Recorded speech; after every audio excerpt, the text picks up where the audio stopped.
Hey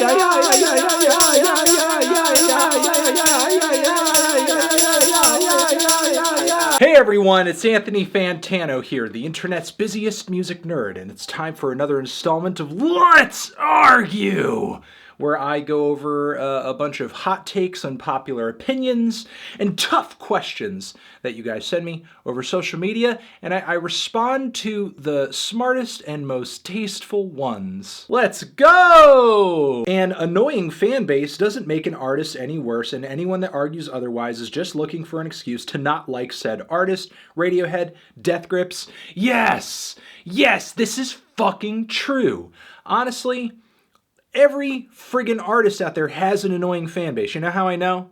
Because whenever I give any artist a less than super favorable review, unless they really fucked up on an album, I hear about it all day, every day, sometimes for the rest of my life. In all of my years reviewing music and all of my years on the internet, I don't know if I've really come across a fan base of anybody that's not annoying to some degree. That's how fans are. They're just like evangelists for this thing that they're so blindly in love with that they'll say and do anything to celebrate how great they think it is, and they'll even argue with people all day online. Sometimes I'll say something about an artist, people will be arguing about that artist in my mentions for the next 2 fucking weeks. I sort of get why there's an emphasis on this to a degree, because for a lot of people, music is a very social thing, and if the group of people that you're supposed to be socially enjoying that music with are obnoxious to you, then it might make you less enthusiastic to participate in celebrating and listening to that artist or their albums. But honestly, like, just get over yourself. Everybody's annoying. Just get over it. Brock Hampton doesn't like you. Honestly, I'm not really under the impression that any of them really like me or love me personally. I mean, maybe they like that I review their albums positively, and maybe some of them watch my videos, but we don't really know each other on a personal level. And I don't really do this to become friends with artists or get artists to like me. Danny Brown, Kendrick Lamar, Father John Misty, and maybe any other major artist I've given a positive review to in the past could come out on social media tomorrow and say, fuck Anthony Fantano, fuck that melonhead. And I don't know, I don't do what I do to get them to watch me. I do what I do to get you guys to watch me. So I mean, as long as you guys are entertained by the reviews, entertained by shit like this, and getting good musical recommendations out of what I do, that's really all that matters. I don't give a shit if artist A, B, or C likes me. Like, they're just people at the end of the day, and if one person likes me, another person doesn't like me, it's whatever. Muse before 2005 is incredibly listenable, and I would argue that Origin of Symmetry is one of the best alternative rock albums of the early 2000s. I would argue with this, but I feel like our tweeter here has written, like, maybe the most, I guess, agreeable statement someone could write about Muse's earlier, more superior stuff, that it's incredibly listenable. Yes, you can listen to it incredibly. It's actually listenable. You can actually listen to it. It's not really that much of a compliment. JamesFerraro is a pioneer. He doesn't get the credit he deserves. He is the grandfather of Vaporwave. These alternative R&B artists are doing what he did in 2013. He even birthed acts like Young Lean, Blade, and the Sad Boys wave. He is truly a curator of this shit. While I may not agree that JamesFerraro does everything the best, like I think sometimes his execution is certainly off, I have to agree with this commentator that he is ahead of the curve in a lot of ways. Like, creatively, conceptually, he makes up a lot of stuff that a lot of artists end up copying and maybe refining for a poppier palette down the road. I mean, you can't really disagree that Farside Virtual was like so ahead of the curve that you still have artists today on Bandcamp just like copying the fuck out of that album. The Weeknd is the face of pop to come. His collaborations in these past couple of years with Daft Punk, Kanye West, Beyonce, Eminem, Nicki Minaj, Alicia Keys, and Lauryn Hill, just to name a few, are proof of his appeal to not only his fans but his peers alike. I would actually argue that he is the face of pop present, because not only is he sort of crossing so many different genre boundaries as far as his appeal, but also you have so many artists out there who, obviously, the alternative R&B thing has roots that go back before The Weeknd was putting out some of his biggest tapes and everything. However, you can't really deny his impact in popularizing the genre so greatly with some of his early mixtapes. You have so many artists out there who are making basically a viable career in this spacey, moody R&B realm because he helped create a huge interest in that sound. Syzygy is far and away a better album than Control. You have entered the Twilight Zone. The Emo Revival isn't half as bad and generic as you make it out to be. Just because it contains themes from bands of the past doesn't mean it's unimaginative.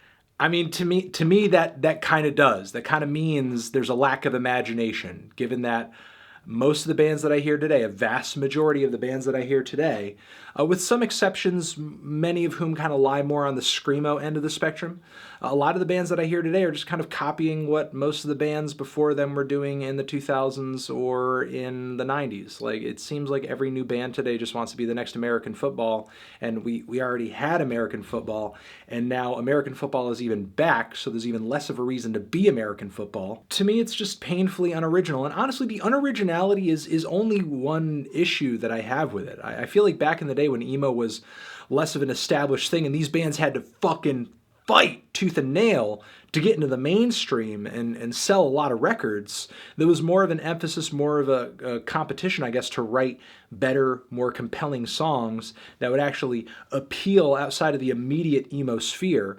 These days, it just kind of seems like it's in this endless cycling feedback loop where it's just constantly referencing itself, sort of like cute girl anime. You've seen one cute girl anime, you've really seen most cute girl animes. I feel like that's kind of where emo has found itself right now. It's in the Groundhog's Day edition of the cute girl anime. I think that 6ix9ine's crimes are too far across the line to support his music, but I also enjoy music from artists like X, TK, etc. Is there a way to shame one artist for his crimes but not shame others without discrediting my reasons for disliking 6ix9ine? Honestly, I just think you're being inconsistent. Like, if you're going to be the kind of person that says, I'm not going to listen to an artist that does horrible things, then you need to apply that consistently across the board. Maybe you can argue that some things are more horrible than others, but wherever you draw that line is going to be pretty much arbitrary, and that line is also going to be arbitrary for everybody else. So kind of expecting everybody to live up to or understand the standard by which you're making yourself live is going to be an impossibility. So, I mean, I guess just do what you want, but your reasoning is really just faulty here. While I know you hate Willow Smith's older album, Willow Smith's newest album, the first, is actually pretty nice.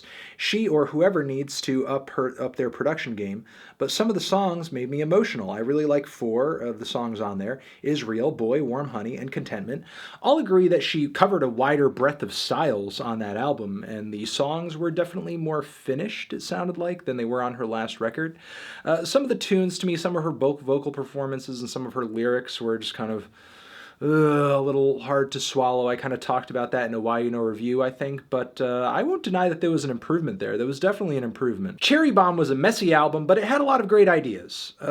I can't really disagree with this. What I will say, though, is that a lot of those ideas that were good, that were messily executed and badly mixed and just kind of rough or just a little too edgy. I remember that one track that kind of creeped me out where Tyler was kind of attracted to someone that was out of his age range. The best ideas of that album, in my opinion, ended up getting executed more properly on Flower Boy. So, you know, can't really complain. While I do think Cherry Bomb did have some very clear flaws to it, Tyler improved on those ideas and brought us a great record. Vinyl sucks compared to digital files. Listen, in my view, neither is really better than the other. They're just different pathways through which you can experience different kinds of music in different ways. Digital files, streaming, it's super convenient. And it's a way to hear lots of artists whose music will never, ever, ever be printed to vinyl. However, there's a lot of amazing vinyl out there that's never been put to digital, that you're never going to find on Apple Music, that you're never going to find on iTunes, that sounds better on vinyl because that was the medium that it was actually recorded and mixed and mastered for. There's a lot of amazing jazz and funk and rock records of the 60s and the 70s that sound amazing and frankly sound best on vinyl on a good record player with a good stylus, with good speakers, with a good system. Like obviously, if you have a shit record player and a shit system and shitty speakers, like digital files through a pair of headphones are obviously better. But which one is more superior really depends on the context, it depends on the situation. It's all a case-by-case basis, and at the end of the day, it all has to do with your preference. So if you just want to listen to digital shit because it's just easier, which a lot of the shit I listen to is digital because it is easier, then do that. If you want to go the extra mile because you're a little bit more of a music nerd and you're a little bit more of an audiophile and you can appreciate the difference in tone between an MP3 file and a vinyl record, and you treat music almost like comic book collecting, then do it. Get a record player, get some vinyl, get some good speakers, spoil yourself, and enjoy the music in whatever way you want to. Most metalcore bands nowadays don't get the recognition a lot of them deserve because a lot of people see the core suffix and immediately write it off as bullshit music for kids. Well, honestly, I like the fact that metalcore has remained mostly a youth genre. And I don't think the fact that adults shying away from it because this is just for kids, it's core, is necessarily a bad thing, because I feel like metalcore, as it continues to grow and progress, I think it should remain something that younger people listen to. I think it should remain a place where young people can express their views, their aggression, their frustrations with the world. I think that's honestly a good thing. I think I'm going to leave it at that.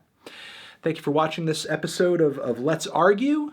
But I guess I'll catch you guys in the next video. Over here next to my head is another video you can check out. Hit that or the link to subscribe to the channel. Anthony Fantano, forever